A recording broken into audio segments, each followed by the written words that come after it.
कैलाश पर्वत की शांत व पवित्र वादियों में एक समय ऐसा आया जब देवताओं के बीच एक विशेष चर्चा चल रही थी।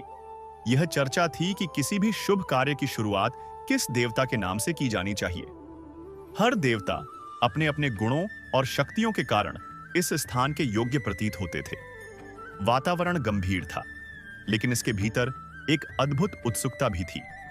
उसी समय माता पार्वती अपने कक्ष में थीं। उन्होंने अपने शरीर के उपटन से एक बालक की रचना की।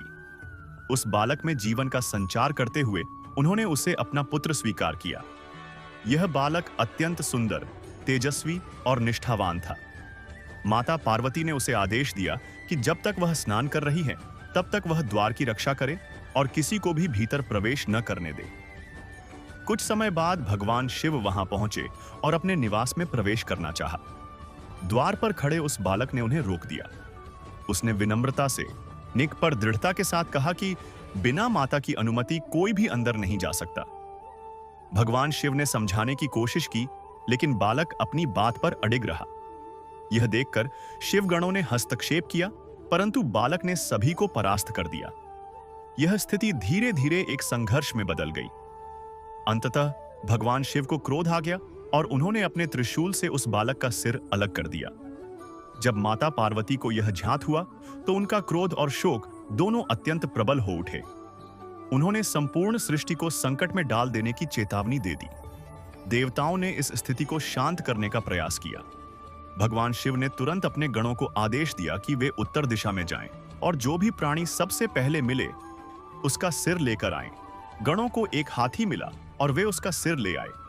भगवान शिव ने उस सिर को उस बालक के शरीर से जोड़ दिया और उसमें पुनः प्राण स्थापित किए। इस प्रकार वह बालक पुनर्जीवित हुआ और उसे गणों का स्वामी घोषित किया गया। तभी से उसका नाम गणेश पड़ा।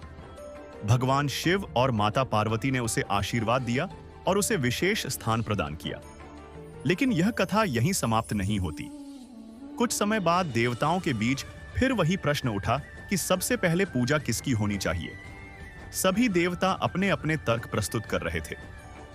तब यह निर्णय लिया गया कि जो देवता पृथ्वी की 3 बार परिक्रमा करके सबसे पहले वापस आएगा, वही प्रथम पूज्य कहलाएगा।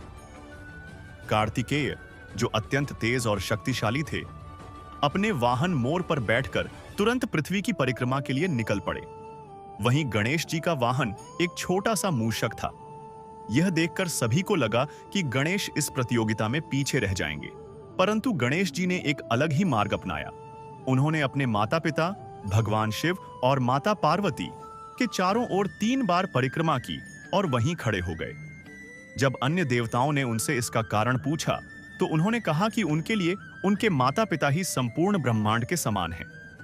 उनके चारों ओर परिक्रमा करना ही पृथ्वी की परिक्रमा के समान है। जब कार्तिकेय वापस लौटे तो उन्होंने देखा कि गणेश पहले ही वहां उपस्थित हैं। यह देखकर वे आश्चर्यचकित रह गए।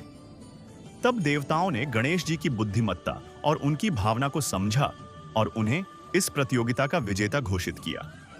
इस घटना के बाद सभी देवताओं ने स्वीकार किया कि गणेश जी में केवल शक्ति ही नहीं, बल्कि अद्वितीय बुद्धि और भक्ति भी है। उन्हें यह वरदान दिया गया कि किसी भी शुभ कार्य की शुरुआत उनके नाम के बिना नहीं होगी। समय बीतता गया और यह परंपरा स्थिर होती गई। जब भी कोई यज्ञ, पूजा, विवाह या कोई भी मंगल कार्य आरंभ होता तो सबसे पहले गणेश जी का स्मरण किया जाता। उनके नाम से ही कार्य की सफलता सुनिश्चित मानी जाती। एक अन्य कथा भी इस संदर्भ में प्रचलित है। एक बार महर्षि वेदव्यास ने महाभारत की रचना करने का विचार किया। उन्होंने गणेश जी को इसे लिखने के लिए आमंत्रित किया। गणेश जी ने शर्त रखी कि वे बिना रुके लिखेंगे, इसलिए वेदव्यास को भी बिना रुके इसका उच्चारण करना होगा। वेदव्यास ने भी एक शर्त रखी कि गणेश जी हर श्लोक को लिखने से पहले उसका अर्थ समझेंगे। इस प्रकार दोनों के बीच यह अद्भुत सहयोग प्रारंभ हुआ। जब भी वेदव्यास को सोचने के लिए समय चाहिए होता, वे जटिल श्लोक बोलते जिससे गणेश जी को उसे समझने में समय लगे। इस प्रक्रिया में गणेश जी की बुद्धिमत्ता और धैर्य का अद्भुत प्रदर्शन हुआ। उन्होंने पूरी महाभारत को लिख डाला, जो आज भी विश्व का एक महान ग्रंथ माना जाता है। इसी प्रकार धीरे धीरे गणेश जी की महिमा चारों ओर फैलने लगी। लोग उन्हें विघ्नहर्ता, बुद्धिदाता और सिद्धि विनायक के रूप में पूजने लगे। उनकी पूजा से कार्यों में आने वाली बाधाएं दूर होती हैं, ऐसा विश्वास गहराता गया। एक बार देवताओं ने सोचा कि गणेश जी की परीक्षा ली जाए। उन्होंने एक विशाल यज्ञ का आयोजन किया और उसमें अनेक प्रकार की बाधाएं उत्पन्न की। परंतु हर बार गणेश जी ने अपनी सूझबूझ और शांत स्वभाव से उन बाधाओं को दूर कर दिया। यह देखकर देवताओं को यह समझ आ गया कि गणेश जी केवल शक्ति के ही नहीं, बल्कि बुद्धि और धैर्य के भी प्रतीक हैं। उनकी उपस्थिति मात्र से ही वातावरण में सकारात्मकता और संतुलन बना रहता है। धीरे धीरे यह मान्यता स्थापित हो गई कि जब तक गणेश जी का आह्वान नहीं किया जाएगा, तब तक कोई भी कार्य पूर्णता को प्राप्त नहीं कर सकता। उनके नाम के उच्चारण से ही एक प्रकार की ऊर्जा का संचार होता है, जो कार्य को सफल बनाने में सहायक होती है। और इसी तरह युगों तक चलने वाली परंपराओं, कथाओं और विश्वासों के बीच गणेश जी का स्थान और भी अधिक महत्वपूर्ण होता चला गया, जहां हर नई शुरुआत उनके नाम के साथ जुड़ती चली गई और हर मन में यह भावना और भी गहरी होती गई